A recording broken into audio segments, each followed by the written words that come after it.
So I'm going to show you how to make Philadelphia collard greens. I'm not saying these are the definitive collard greens from Philadelphia, or that they're better than anything else. All I'm just saying is that I'm in Philadelphia, and this is how I make my collard greens.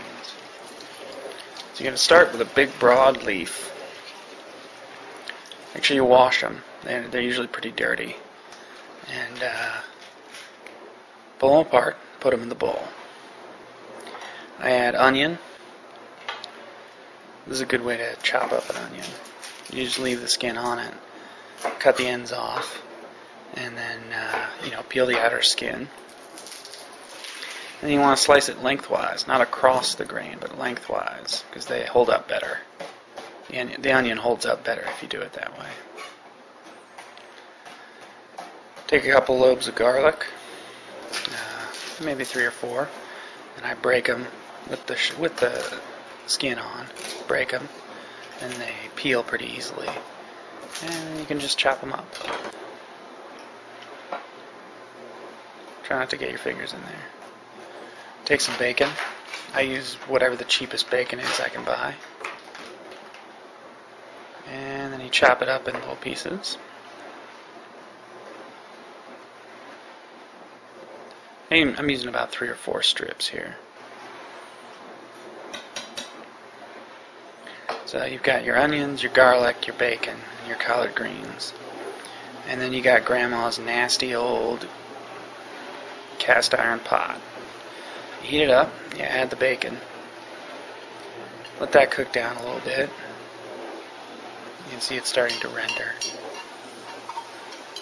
There you go. You got plenty of good oil, plenty of good rendered fat to cook in. You add your onions.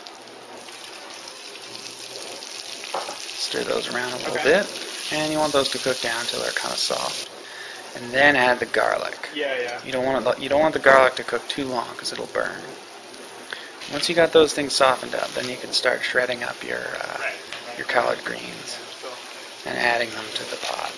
And the thing is, you don't want to. A lot of people make the mistake of shredding them up too finely. I like a big collard green, a big leaf. In the final product. Add a little water. This helps to steam them down a little bit. And a little dash of red wine vinegar. I add probably, for this amount, maybe 2 or 3 tablespoons. Optionally, some red pepper flakes. You can see I went all out on the red pepper flakes. I think those were $1 in the 56th Street Fresh Grocer. And you stir those occasionally. You can see they're already starting to render down there. Try to remember to use a pot holder if you've been cooking it long. You don't want to burn your hand.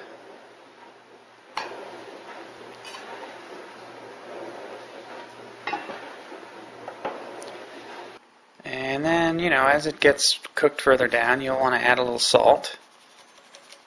Make sure that it's, tasty.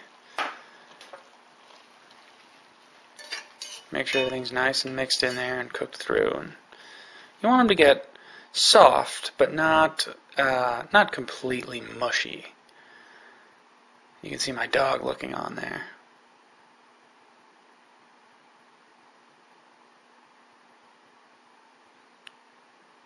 And here's the final product.